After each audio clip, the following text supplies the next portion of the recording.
साहस और परोपकार के कार्य के लिए आयु नहीं, संस्कार ही सहायक होते हैं।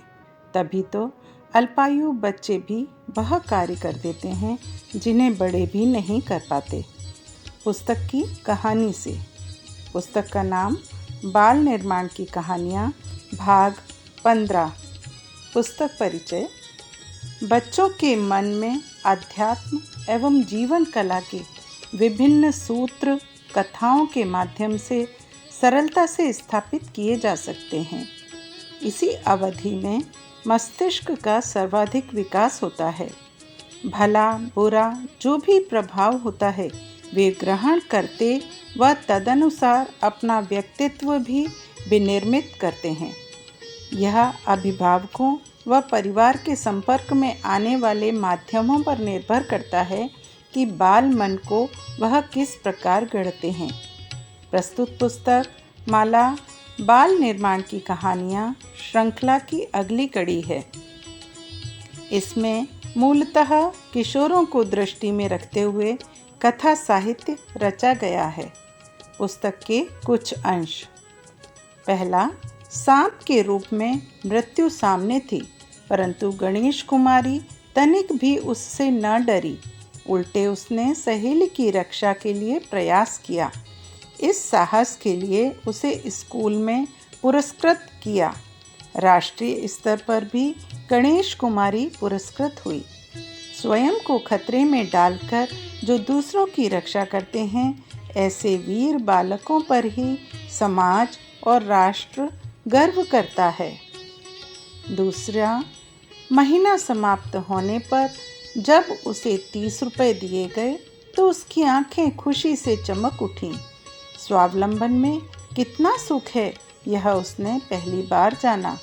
उसने झट से अपने छोटे भाई बहनों और मित्रों के लिए मिठाई खरीदी। उसकी पहली कमाई जो थी, आज तो वह अपने प्रियजनों को कुछ ना कुछ देना चाहता था। शेष बचे सभी रुपए उसने घर जाकर माँ को दे दिए। तीसरा, यदि हम दूसरों के दुख में दुखी होना सीख लें तो मानवता के विनाश के लिए बढ़ता चला आ रहा संकट बहुत कुछ दूर हो जाए।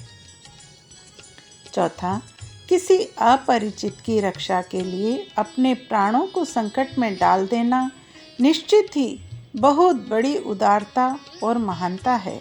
ऐसे सपूतों पर मानवता भी गर्व करती है।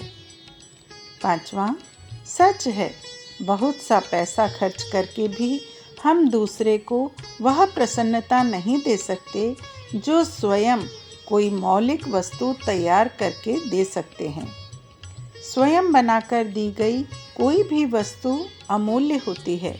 वह प्रयोग करने वाले को निरंतर हमारे स्नेह की याद दिलाती रहती है। मूल्य वस्तु का नहीं, उसके साथ जुड़ी भावना का होता है।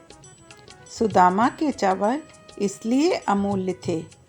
प्रज्ञेश का यह उपहार भी कुछ ऐसा ही था। छठा, मास्टर जी जैसी सूझबूझ वाले और लगनशील कार्यकर्ता यदि गांव में हो जाएं तो देश का कायाकल्प होते देर न लगे। गांव की प्रगति से ही देश की सच्ची प्रगति संभव है। पुस्तक के कुछ बिंदु। साहसी बालिका, नेकी का पुरस्कार, नई कदम नई राह, वीर बालक, धन का सदुपयोग, मानवता का संबंध।